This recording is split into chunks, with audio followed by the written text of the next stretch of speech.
Welcome, everybody. As people are joining, if you wanted to put into the chat where you're joining us from, be kind of fun for us to see what parts of the globe we're Argentina. Miss going down there. Hi. This will be great. It can be a list of how many places have we been. New Hampshire. I've been to New Hampshire. Okay. The chat box is exploding now.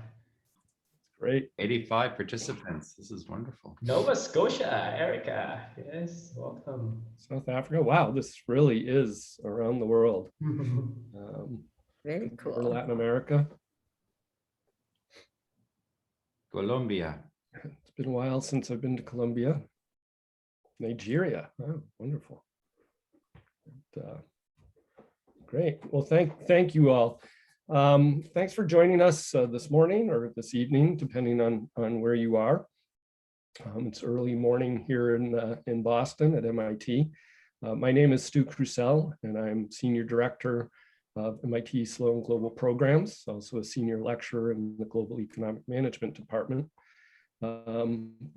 Very happy this morning to be joined by Professor Deborah Ancona, who's one of the leading researchers on leadership and is the person who gave me my first job at MIT. So always happy to see Deborah. Also David Capitalupo, who is the Assistant Dean for MIT Sloan Global Programs. Mahela Papa, who is the Director of the Asia Business School Relationship. And we're pleased to have Tom joining us from. Also, Elizabeth Orozco. You're still Galvin to me, Elizabeth, so I'm sorry about the pronunciation. But Elizabeth is also one of the people who helps manage the ASB relationship. Also want to recognize Melai, who is one of the people who does the work for our China programs and also has been running our webinars for us, and so is responsible for all of this happening today. So thank you, Meg. So to get us started, I want to introduce Dr. Tan. He has been joining us at MIT as a international faculty fellow. It's part of the relationship between Asia School of Business and MIT Sloan. He is a professor of practice at ASB and has a very long experience, history of working in leadership and consulting, including starting at the Boston Consulting Group, but then working with Fortune 100 companies around the world. And I'm kind of interested to hear as he goes along, 16 years in 3 other continents. And so certainly brings a global perspective, which is part of what we really enjoy in these webinars. So Tom, I will turn it over to you. Thank you. Actually, one last logistics thing, sorry, is we're gonna hold our questions.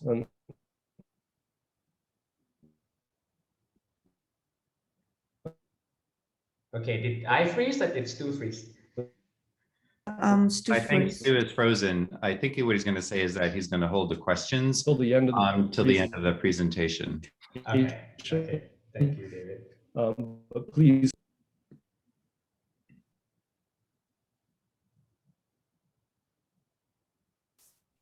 Okay. And I think he's still frozen. So yeah. Yes, welcome. And all right. Thank you, David. Yeah, I think let's do that. And thank you, Stu, for that lovely introduction, whether or not you can hear me. And welcome everybody I know it's morning in Boston. It's 8 o'clock here in Malaysia at night in the evening. So wherever you are in the world, thank you for choosing to be here today.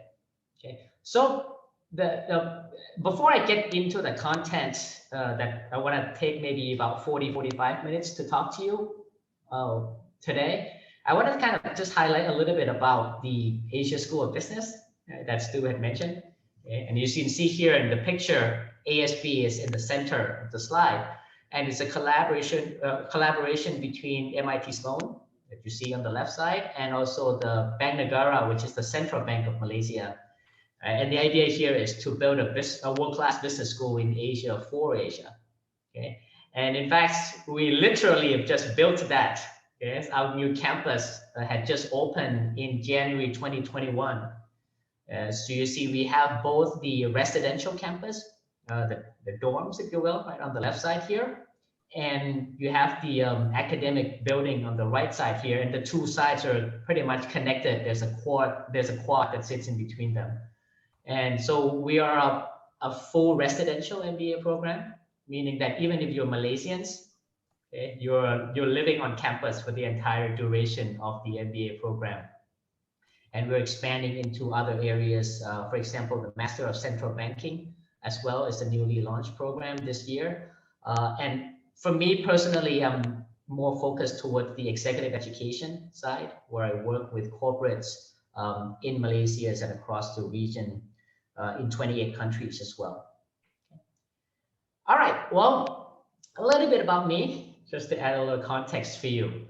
Okay, first thing first is my name is Tan, and you can see that there's a lot of different ways that you can spell my name. Okay, the one that you see on the first thing here, Thun, is how I would spell my name in Thai.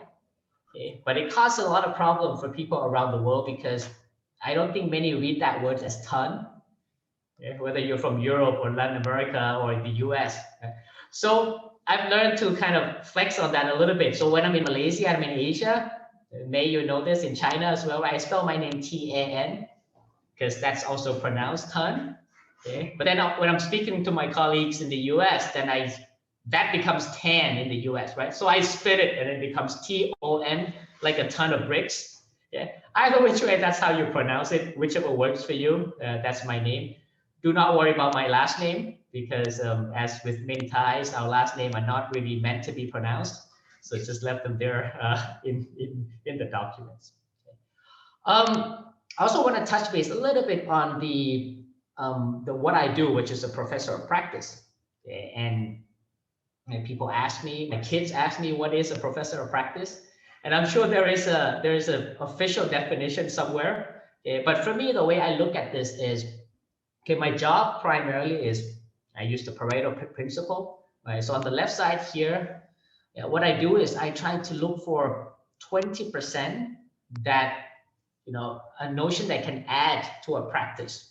For example, like in leadership and management, what is an angle where 20% I can look at and challenge the norm a little bit, the 80%, if you will.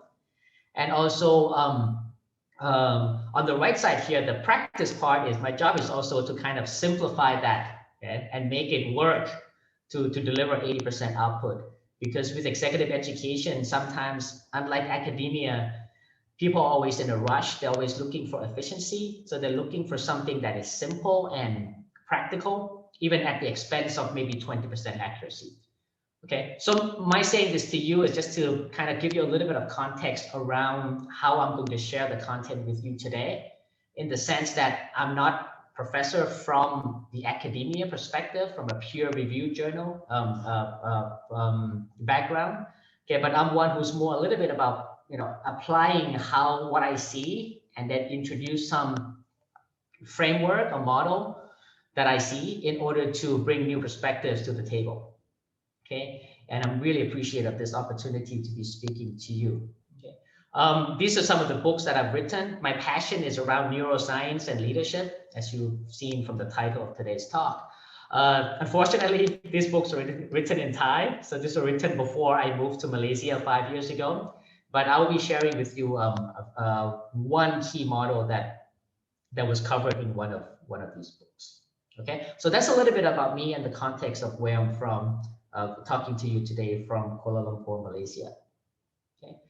All right. Well, it looks like we've got like some 100 participants in the row 127 by the count in the box here. So thank you so much. Let me just kind of pose a question to the room and see if I can build some interactions from the audience in the limited time that we have together.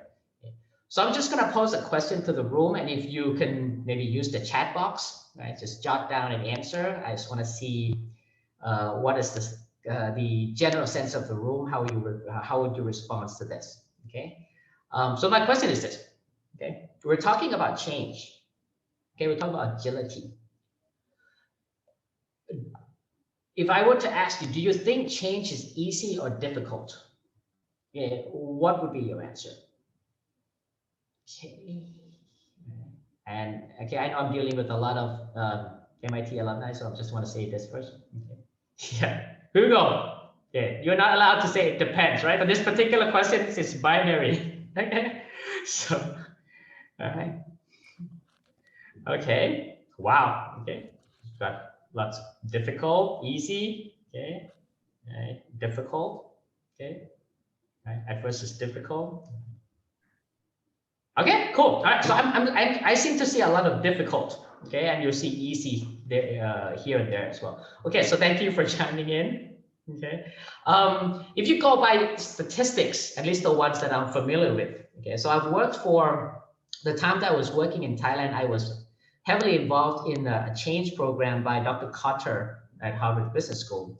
And one of the figures that he often talked about and he cited in his work is that 70% of change fail. Okay, and apparently this comes from his decades of research at HBS. Okay. If you look at that statistics, it's a bit sobering, right? It's, you know, you're trying to do 10 things and 7 of them would fail, meaning only 3 of them would succeed from a change perspective. And if you look lower than that, you see that for digital transformations, okay, now this is not from Professor Carter. This is actually from McKinsey in their study in January 2020. They reported that a digital transformation would be even worse, right, with a 16% success rate or an 84% failure rate. So apparently we haven't gone that much better at dealing with change over the years since. Okay. So my question to this is it actually true? Okay. Or does change necessarily have to be difficult? Okay. Is there a way we can look at this and make change a little bit easier, especially for organizations that are trying to do this sort of transformation? Okay. All right. One more question to the room. Sorry. Okay. Let me ask you this.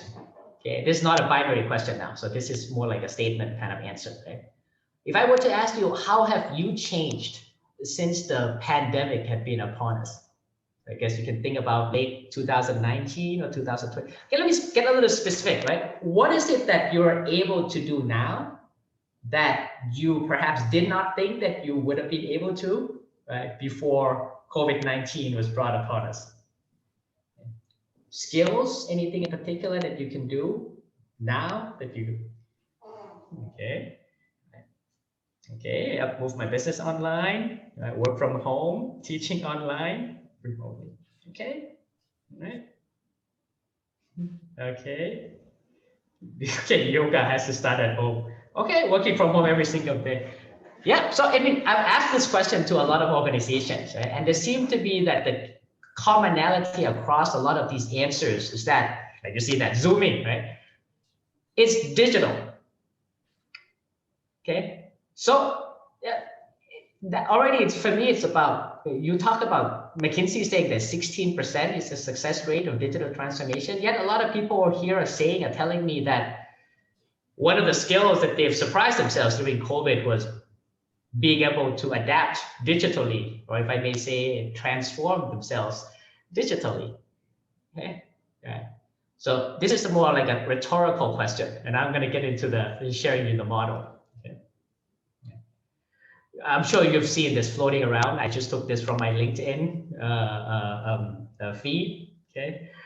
Who led the digital transformation for your company? Is it your CEO, your chief technology, your chief information technology officer, or COVID-19? Okay, and I think it's a rhetorical question because I think most people would agree that the change that you saw, it's about, it was driven by the pandemic that we've been in. All right, so up until this point, this is a setup about me introducing the model that I wanted to share with you in the short time that we have together today. Okay, and it's called a BASE model. Okay, it's an acronym. B stands for something, ASE, and we'll get to that in a minute. Okay, but first thing first is I want to give you a bit of kind of like the foundation about how I thought about this originally. Okay, and I have to credit Professor Friston, Carl Friston, right, who introduced this, looking at leadership from a physicist perspective. Okay, now if you looked at my education, I'm actually trained as a biophysical chemist. Okay, so I really should not be talking to you about leadership today, but that's just as the way life would have it. That's how I've spent my career, and that's where I've landed me here.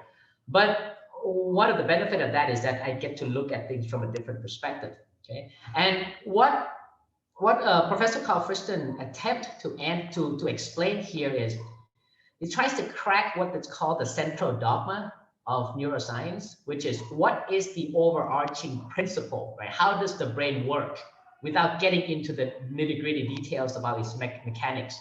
What is its operating system, if you will? Okay, and I really like this notion of minimized free energy.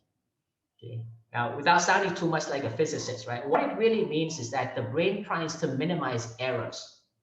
Okay? It doesn't like it when it's surprised by something that cannot reconcile, right? So the brain is always changing its configuration in order to deal with errors, in order to minimize them. Okay? And for those of you who are not so much like a biological or physical science, yeah, you can argue that all systems in biology work towards this. Okay? A minimized free energy is the state that is most efficient, okay, for a biological function. All right, that's as much the details that I'm going to show you. If you want to, you can go look a lot of his research up. Okay, coming back to BASE. Okay, what does BASE stand for? Okay, well, BSE stands for those terms that you see on the screen here. Okay, B stands for belief, A is for action, S is for social, and E is for environment. Okay, and conveniently it spells BASE. Okay, so it's a nice acronym to remember. What are these things? Well, these things are categories, loose categories that you can think about the input that come into our brain. Okay, so if you think of a brain as a processor, these are the input that come into the processor before the output is a generator. Okay. So what are these things specifically? Let me just go into one layer of detail. Okay. Which is first is belief. What are we talking about under belief? Well, belief are the concepts that we hold in our head. Okay, so they're a bit intangible, they're conceptual. There are things like goals, visions, perhaps, aspirations, assumptions. Okay, a lot of things that you can't touch it, but they exist in your head. Right, this would be considered under a belief category. Okay, actions are the things we do.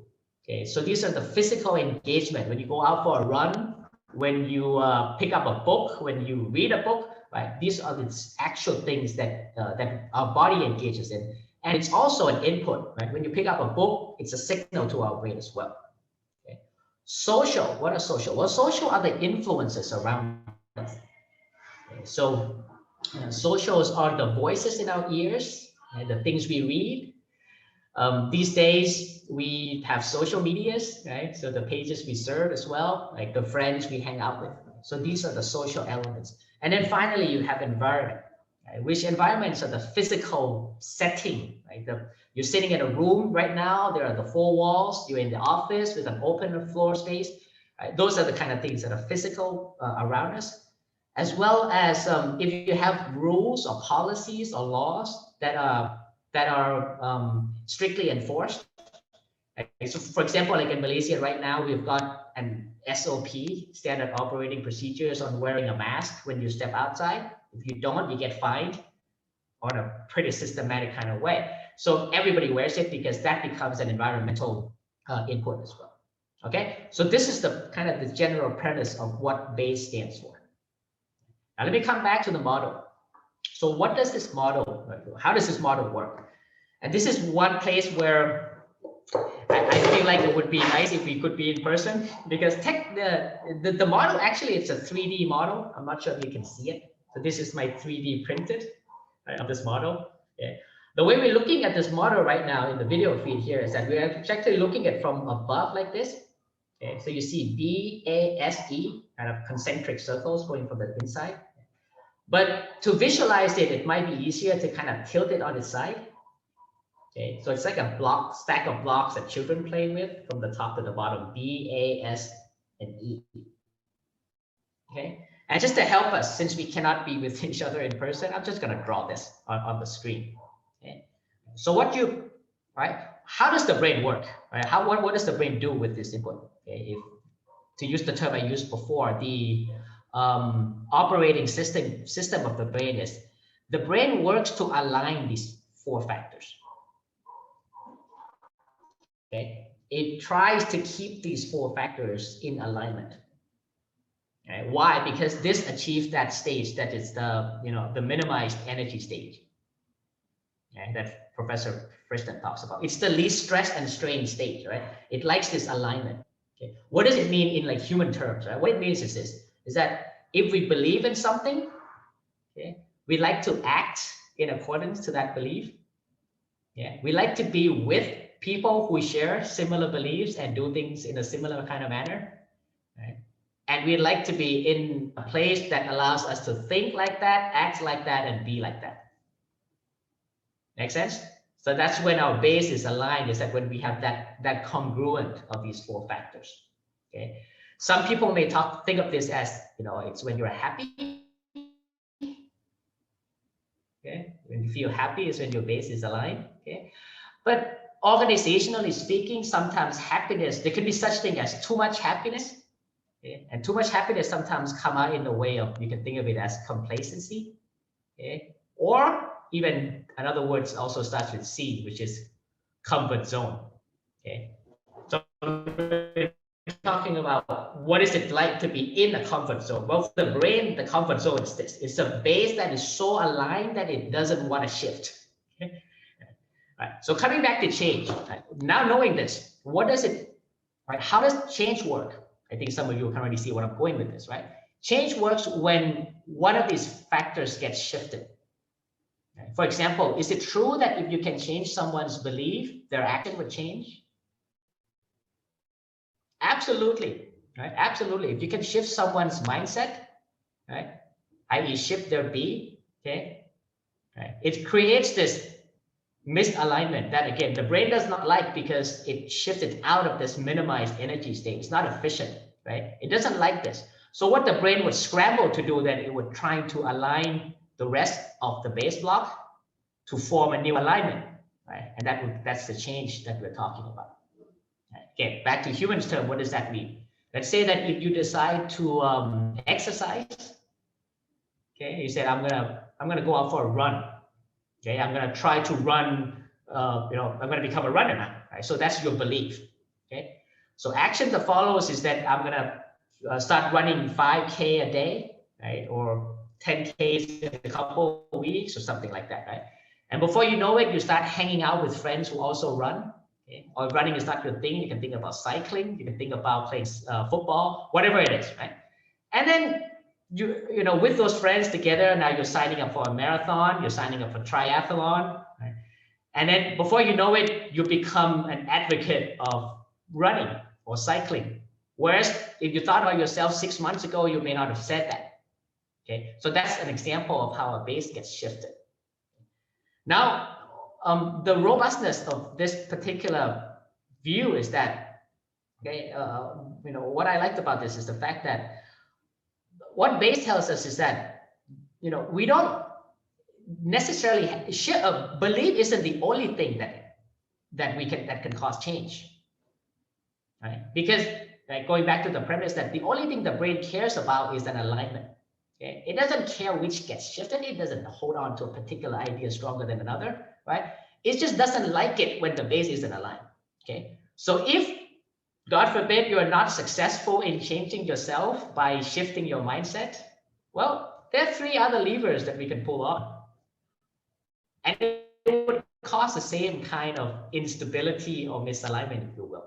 Okay, so you can shift an action, you can shift, you can shift your social, or you can shift your environment. Okay, and it would create something similarly, right?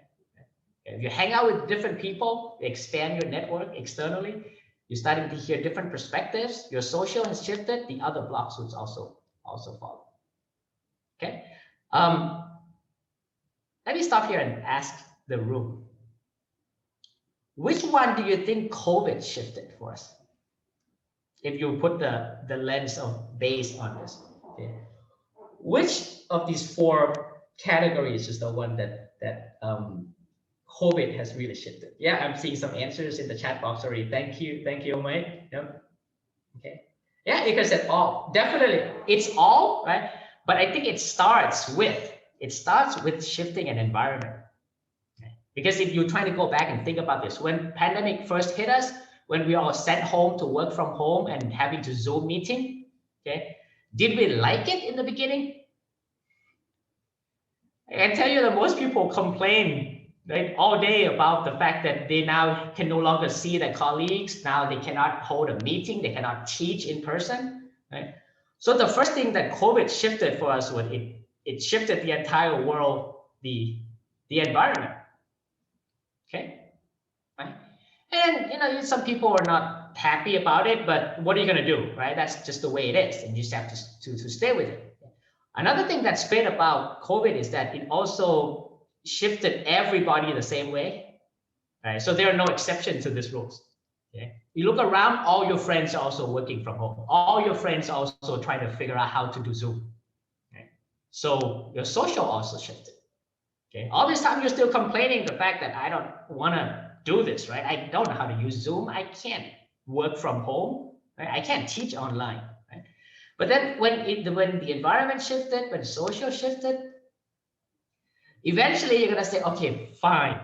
Okay, if that's the way the world is going to be for foreseeable future, I'm going to try to figure out, I guess I have to figure out how to do this, right? So you grab your son, you grab your subordinate and say, okay, show me how this Zoom thing works. Okay, I'm going to hop on it so that I can join this meeting. Okay, so your action shifted. Okay? And then after you got on Zoom, you realize that, hey, actually, it's not as bad as I thought. It's actually pretty convenient. It's got cool functions like reactions and chat box and breakout rooms and the likes, right? So your belief, I agree with here that, the beliefs also shifted. But if you look at sequentially, I would argue that it actually starts from shifting our environment first, and then the social follows, the action follows. And for a lot of people, belief was the last thing when they got there. But now that had happened, now we've got a new alignment where we think that we are now like the digital leaders of the world. Just give me a Zoom, right? I can do it all day long. Okay. So that is a shift of our base. In this case, it's being induced not from belief perspective, but from an environment perspective. Okay. Give you one business example. Okay. If I show you this statement that's on the slide, okay. Can anyone guess like what context? Like who might be saying this to whom? Don't get into a car with a stranger. And I think this is true across any culture. Okay? It's pretty international. Yeah. My mom, yeah, exactly. Okay. Parents to children, but maybe more specifically also mom, right? So never get into a car with a stranger. Okay? That is a mantra that I think any parents, as soon as their kids are able to comprehend language, they're trying to ingrain this into their brain, that don't get into cars with strangers. Okay. The question is, then how do you explain this? Okay, I know that for a lot of you it's Uber, right? But us, we're in Southeast Asia, we're in Asia. So for us, the first thing that comes to mind is Grab.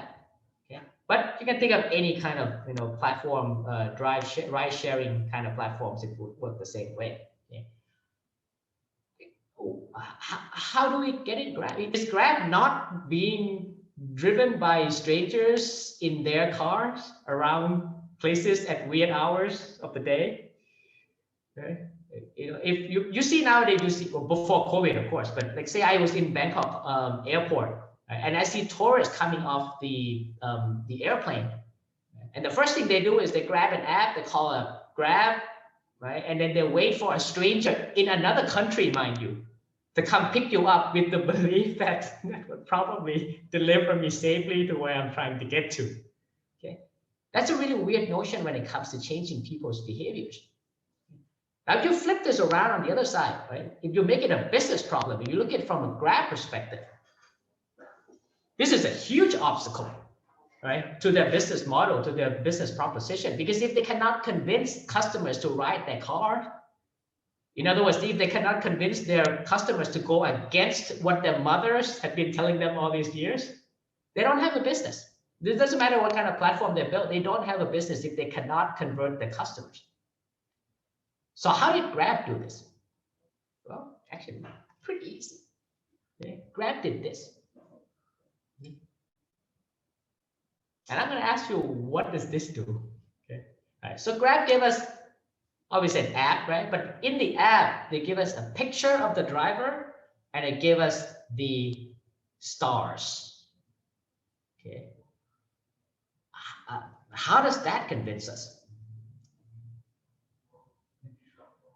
Specifically, which lever is it being pulled right now when you look at this? Yeah, I see a lot of this in the chat box as well. Thank you for this, right? Yeah. It's a social lever. Absolutely. It's a social lever. Because who is giving these stars? Or at least who do we think are giving all these stars? We don't know for sure. For now, Grab could be just assigning random stars for the drivers. I don't know for sure. But I believe that it comes from other riders, right, who have ridden on Grab and had a good experience, had a safe experience. Therefore, you're getting all this 4.7, 4.8, or even 5+ on a 5 scale. Okay. So we may have started, I'm going to draw on top of this, right? So we may have started with the base over here, right, where our mom says, don't ride with the strangers. Okay. And what Grab did was Grab just simply give us the stars, right, and shifted our social levers. If it's good enough for our friends, then it must be good enough for us. That's essentially what those stars are saying. Okay. And then on top, when you get the driver with the face and the smiling and everything, right? Once you see a face, your brain connects it, and it's like, if you're smiling at me, we must be, we must be a friend. Okay. All right. So that's how it goes. And then on top of that, Grab also hits us with environment.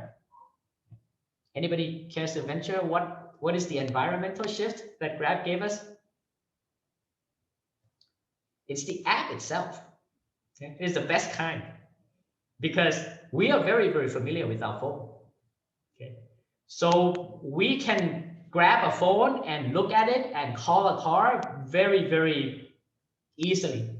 Okay? And it's right there. I mean, when I used to commute from Malaysia back to Thailand to see my family in the early year, I used to get into this habit of calling a Grab while I'm still deboarding the plane. I've got it to a sign where I know that I run off the plane and the Grab will be waiting and I'll hop on it so I don't have to waste any excess time. Right? So the app in our phone is essentially that environmental shift.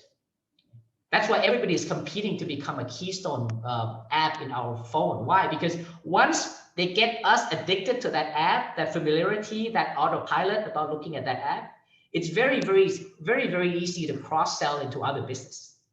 Most people now order Grab food without having any kind of barrier to entry whatsoever, because it's the same app. You just go to a different page to order food and it works the same way. Right? And then with this, again, going to the same logic, right? If you see your friends do it, you see the stars ranking, you see the face, you're familiar with the app, okay, so, okay, fine, I'm going to try it. Right?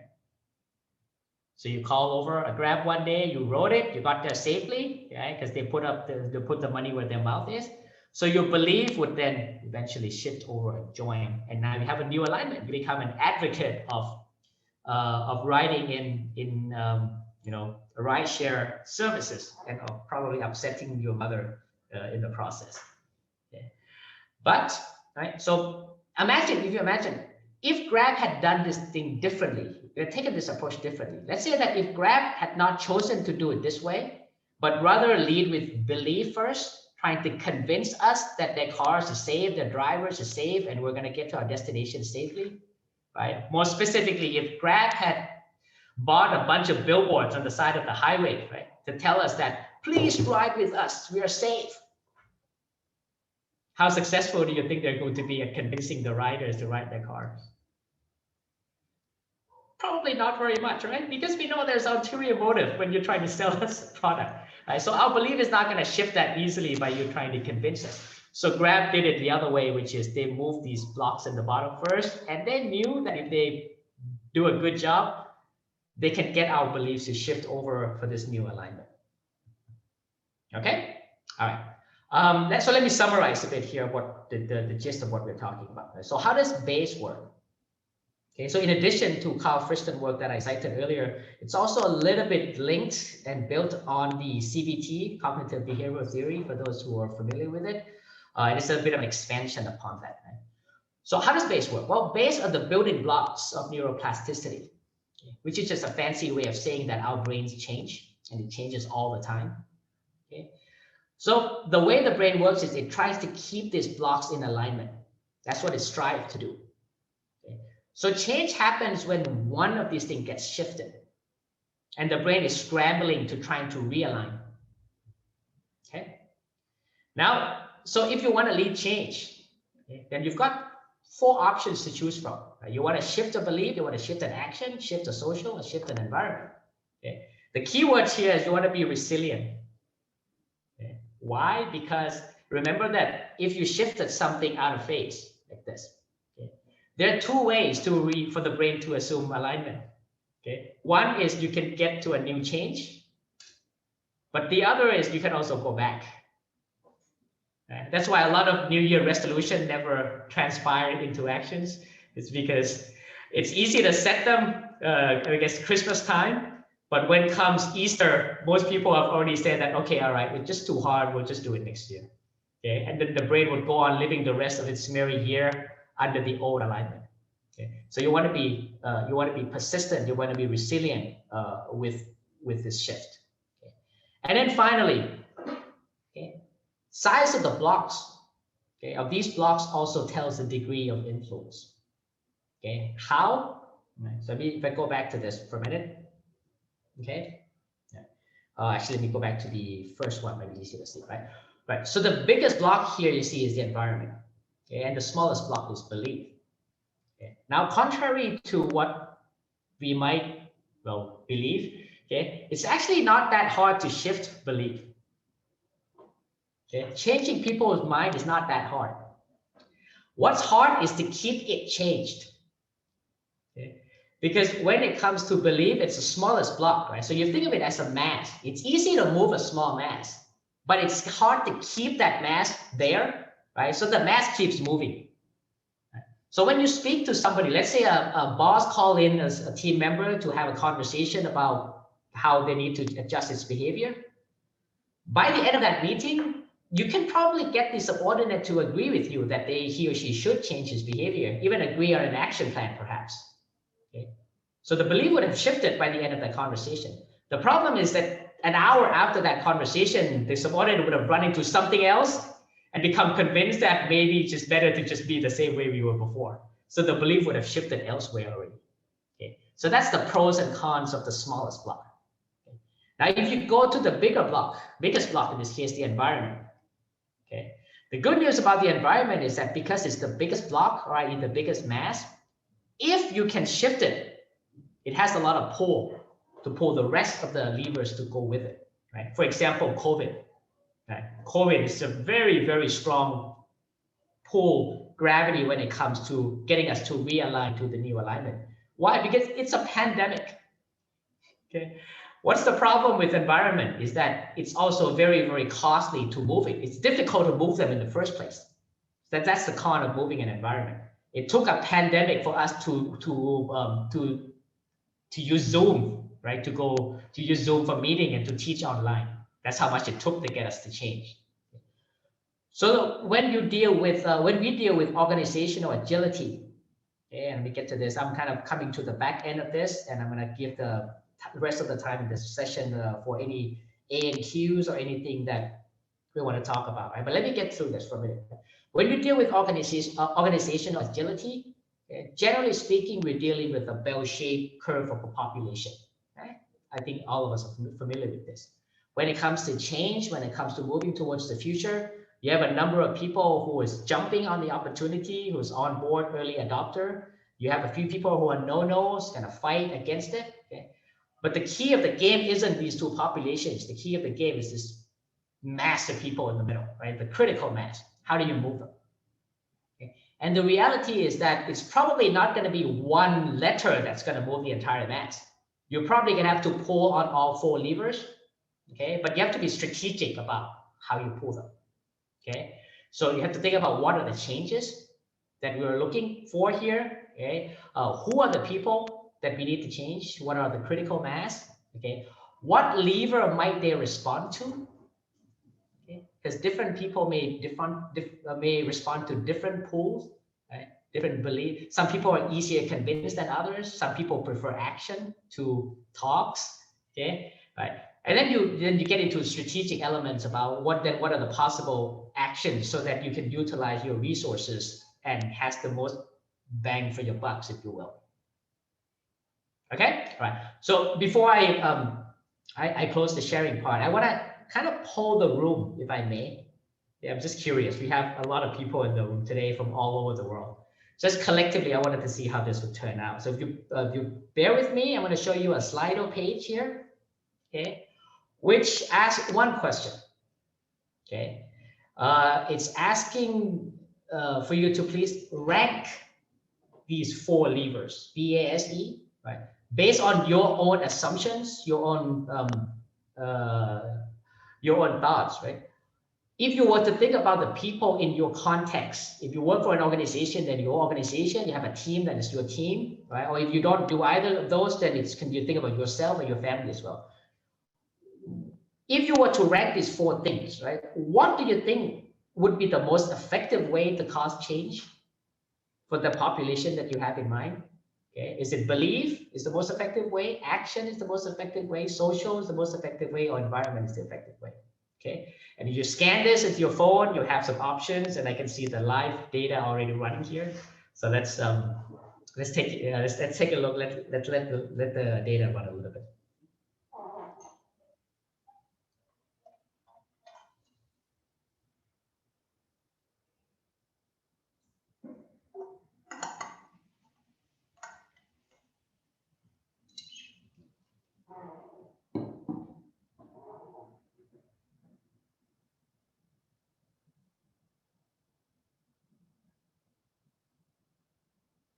It's like a race.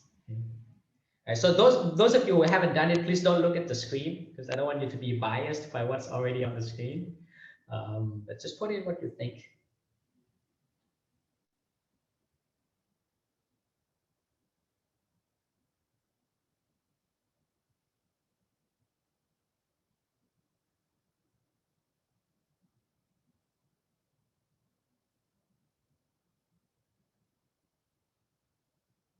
All right. Okay. Well. Okay. If you haven't done it, just keep doing it. That's fine. Yeah. I want to share a quick story with you that I am. Before I moved to, or actually even after I moved to Malaysia, I worked with a lot of expats. Okay? So in Thailand, I used to coach a number of expats who moved, let's say, from the US to Thailand to take on this leadership posting, whether it's a CEO, whether it's head of a division, or etc. So we usually have coaching sessions to help with the onboarding of these executives. And one thing I noticed that a lot of these executives tend to do is the first thing they wanted to do with the team is to communicate their vision. Okay? It's like, if the CEO coming in, the first thing they tell their team is that, okay, get me a date where I can have a town hall. I need to tell our people the vision. Okay, my vision about what this organization is going to be over the next 3 or 4 years. Okay. And if you're a division manager, then you have a division level meeting and to share with them the goal and the vision. Okay. So one day I asked these coaches, okay, have you watched the people in the room when you do these town hall and you announcing your vision? What are some of the things you see in the room? What are their body language? Are they excited, jumping up and down their seats with your vision, right? Wanting to jump on board? This is what we've been waiting for. Or are they relatively lethargic to this vision announcement? Okay, some are playing with their phone, some are talking to each other, maybe smiling with each other, rolling their eyes perhaps. Right? Some might even be sleeping in the back of the room. Okay? I've heard literally somebody in the town hall told me that, okay, here comes another vision. Here comes another CEO, here comes another vision. Let's see, we've got 3 CEOs over the past 5 years, so each one comes with 5-year vision. So I think we've got about a 15-year vision by now. I think we're pretty set on the vision for the team. So I shared this with my coachee, and he asked me, okay, fine, okay, so what do you suggest? I said, okay, well, if you are taking over a Thai team, okay, and you want to win them over, okay, maybe try this. Instead of calling a meeting in the first session, you take them out to lunch, okay, and talk about anything but work. Okay? Talk about anything but work, right? Take them out to lunch, talk about anything, talk about yourself, your family, talk about their family, talk about your hobby, whatever, right? And then the last thing is very important. At the end of the lunch, pay for it. Okay? Pay for it. Okay? Because I can tell you this from my observation of working with a lot of Thais over the years, that these 4 levers, right? Social is our biggest pool. So we will go with change if our friends go with us. Okay? We don't go with change because it's an aspiring vision that we want to become. We go with change because our friends said let's go together. Okay. Right. And I polled a room recently on this. I just wanted to see if it's validated. So I asked a room full of 60 leaders in Thailand from different organizations. If you were to inherit a new team, okay, what would be the first thing that you do to that team? Okay, and here's the answer.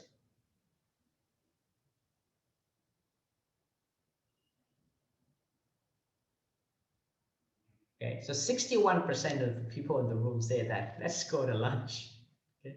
Because these people know that for Thai, sometimes it doesn't really matter what your vision is. Okay? If we like you, okay, and if we know that there's a free lunch somewhere in our immediate future, we don't really need to know your vision. We'll follow you wherever you go. All right, I meant that tongue in cheek, okay? So if there are Thais in the room, don't quote me on this. But the point here is this, right? BASE doesn't tell you necessarily what it is that you need to do. Okay? All it does is that it just simply explains or attempts to explain how the brain works when it comes to shifting for change. And it builds on the premise that of minimizing free energy, which is a sort of like a physicist kind of approach of looking at things. Okay? So the way how I work with organization is that I would get them together, and then I would ask them to do something similarly to what we've just done, which is, for your people, what do you think is the best approach? Do you think it's S lead, A lead, B led, or E led, right? And then we distribute them across a strategic percentage, meaning that you've got 100% of resources. How do you want to distribute this? Okay. If you work for an organization that is a belief-driven kind of organization, like the American Dream kind of organization, right, then maybe you put the majority of your resources here. Right? You put it into communication and declaring your vision, etc., etc. Right? If you work for an organization that perhaps a bit more social driven, like Thai or Malaysia, then maybe you put your chips more towards this. Try to get the population on Mars to come with you in a less formal kind of way. Right? If you work for places like Japan, okay, I apologize, there's Japanese in the room. This is just my observation, right? But Japan is a very action-driven kind of culture. Okay? So they led with, you do it. If you do it, then you'll learn to like it. Okay? So that's why you go to Japan, you see 30 kids mopping like crazy. And you go up to them and you ask, why are you mopping? They said, we have no idea, we were told to mop. Okay? That's just sort of the way that the culture of the shift is done. Okay. All right, show you one last example, and then I'm going to hand this over back to Stu and the team. Okay, so this is one exercise that I did with an exco, an executive committee of an organization here in Malaysia. Okay. So basically, you see here on the screen, what I use Lego pieces because they're convenient. So those blocks that I've been drawing for you on screen, right? The base blocks, I just use Lego pieces, the small one to the big one. Right? I give it to each of the leaders and say, okay, go to the board. Here's change that you want to achieve. Here's where we are. Okay. Put on the board, where do you think you are? Okay. So that's the relative position that you see here going from left to right of the different business units, right? I hit some of the names so that we maintain confidentiality. Okay. And then I also ask them to shape the blocks, as you can see. The blocks are not symmetrical now, they're shaped according to what they think is going on. Okay? And you can see here, majority of the blocks here, it's belief-led, the belief is further to the right, and you're having the action, the social, and the environment lagging behind. Okay, and the most pronounced one, which was the kind of the epiphany that happened in the room that day, is the CEO. Okay, so this is how the CEO chose to put his block on the board. Okay? So naturally, we ask him, like, the B is detached completely from the rest of the blocks. So we asked him, like, what did you mean by this? Okay, so he got up and he explained that, okay, I've always thought of myself, I'm being him right now, right? So I've always thought of myself as a visionary thinker. As a CEO, that's what I do. That's what I bring to the table. Okay, but it wasn't until this activity that I realized that I may be too far ahead of everybody else in the organization. Okay, so to give you a little context, he's a CEO who likes to like announce theme and annual theme for the organization. If you've seen organizations like that, like this is the year of something, right? This is the year of customer centricity. This is the year of learning organization. This is the year of artificial intelligence, right? He likes to announce theme of the year that he envisioned the organization to become by the end of the year. But the problem is that to move the rest of the blocks takes a lot more effort than to move just the vision that he has. Okay? So by the time we get to the end of the year, right, the organization is just getting to the point of shifting, then the goalpost would move because here comes another year, here comes another theme, right? So they got this kind of a negative feedback kind of thing going on where people have just lost trust or lost hope, I should say, in these themes for change because the belief is just so far out there that the rest of the blocks had no realistic chance of catching up. So this is one of the ways that that we've used BASE in interacting with executives in organization when it comes to looking at change. Okay, so let me just wrap it up with this last slide. Okay, I want to thank a couple of people so far. Okay, which is first I want to thank Professor Chilton, right, whom allowed me to be in his class right now, leading in ambiguity. I'm not sure if he's here today. If he is, then thank you so much, Cord. And I love your quote here, right, that I took from his class. You're much more likely to act your way into a new way of thinking than to think your way into a new way of. There's Cord. Yep, thank you, Cord, for being here. Right. So now you know, right? What is this? Right? What shift is this based on this quote?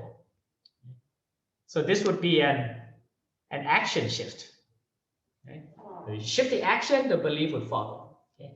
And then also, definitely not least here, Professor Ancona, Deborah, thank you so much. She's also my official host for the IFF.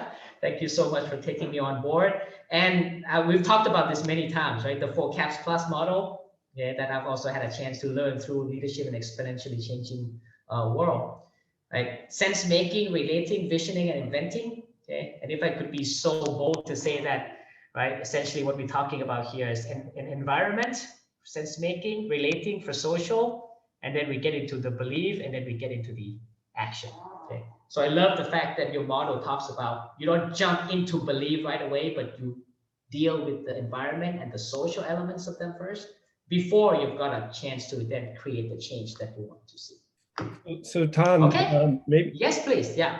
Maybe this is an opportunity for Deborah to jump in and maybe reflect a little bit. And we have very little time for Q&A. So by all means, yes, please, Deborah. Thank you.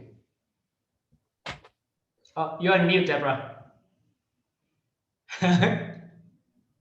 I was unmuted and then I muted because there was some noise. So first of all, this was great. Thank you for presenting these ideas and for presenting them in such a way that gets a lot of complexity. It sounds very simple. There's a lot of complexity in each of those boxes that you have. And so thanks very much for pulling those together in a way that you know, pulls a lot of theory together, but also shifts us all into practice mode in a way that we can remember. So nicely done on that. And thank you very much for that. A couple of things. One is, to me, the key insight that comes out of this whole thing is our predilection to always start with beliefs. We seem to have embedded, speaking of our brains, embedded in our brain, the idea that if we can change attitudes, that all else will follow. And it seems like such a misguided use of energy in terms of, and this model helps us to see why, that beliefs are actually a very weak form of change. And yet, how much of our time is spent that way. And I guess I would differ a little bit, though, with some of your interpretation of how to actually apply this. To me, the realization that you can have these other levers suggests a lot of different ways of leading. One of the things that we talk about in our Nimble model is leader as architect. In a sense, you are the architect of the environment, and the environment can get you a huge amount. And leading the environment is not just changing processes or a few structures here and there as you were delineating it, but also you can create a kind of pandemic in your organization. I mean, that's why people say there's an external threat or there's something coming at us that helps to gear people up in order to make the change. That's a shift in our environment, and therefore our ability to move out of where we are because we have to, not because we want to or because we believe in it, but because we have to. And so the notion of leader as architect of the environment becomes much, much, much bigger and more important in thinking about what is your role as a leader? How do you come and combat change in the world? Also, the idea of leader as role model, because if you're changing your actions, then that gets people into action mode, right? If people are following the leader, then you get them into action mode, which again can then shift the way that people interpret what's going on in their belief system. So you're coming at all different ways of going up the model as opposed to down the model, which I think is just incredibly important. Similarly, the notion that we have right now in this environment is to experiment, to try things. That gets people into action mode, right? You're changing your actions to try different things to see how they work. But in so doing, you're also playing with your belief system. So what I love about this model is the interconnectivity, but also the idea that we can come at change in a lot of different ways that are perhaps not intuitive. And I don't know why. I mean, that's a whole other area of research. Well, why are we so sort of hunkered down to think about changing attitudes? I think that's a really important question. And what we really want to do is get a bunch of people together to do something, to change together, and to change together because of a need of a shifting environment. And how do you get that model implanted in organizations in this digital revolution? So we're at a minute too, so I could go on. I have lots of different thoughts, but we are at the end of time. So I just wanted to kind of raise or comment and take one step beyond what was a great presentation, and just say it's been lovely being your quote mentor, because the mentorship has gone in two directions. So it's been a real pleasure.